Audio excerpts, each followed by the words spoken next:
Alright.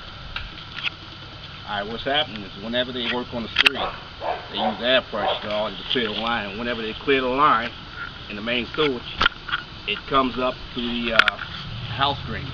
And that makes the flapper on the backflow vibrate up and down. And whenever it vibrates up and down, then there's water through. And when the water comes through, it comes up out of the toilets and sink. And this actually happened almost a dozen times. And the city was aware about it, but they seem to be slow about acting on repairing the problem on the street.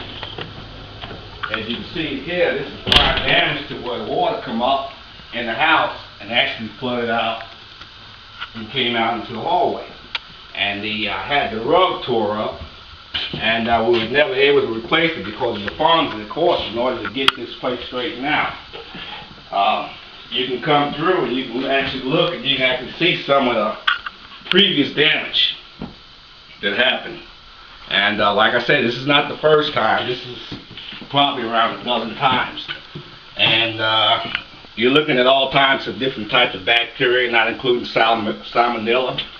And there's a whole lot of other bacteria worse than salmonella, but this is actually raw sewage that comes up into this house and runs over on the floor. And as you can see, the prior repairs hadn't been done, and this problem seemed to occur again. And where we're at now, we're hoping that the city kind of step up to the plate and fix the problem on the street, because it's not the problem with the house, it's the problem with the city drainage or city sewage system. They need to replace the pipes, and the pipes are very old. Have they offered to replace anything yet? No, they hadn't offered to replace anything. They paid out about $5,000, which didn't even cover all the damages in the house. And like I said, this is a recurring thing, so we're looking at maybe approximately another $7,000, $8,000 to $10,000 in damages that are done. What do you think this does to the structure of the house under the floor, ductwork?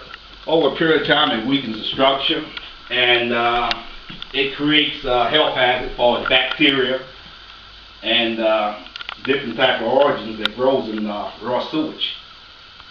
And you got to look at, this is not sewage that's been treated. This is sewage that's untreated, so it's even more, more harmful to the body. Can you tell us a little bit about the elderly lady that lives here and what she has to go through now, since she's obviously been relocated out of this house and she really doesn't have any place to live? Is she staying with family, or? Well, she's actually living in an assisted living home place. She wants to come back home, but she can't come back home because of the problems that she runs into with the sewage.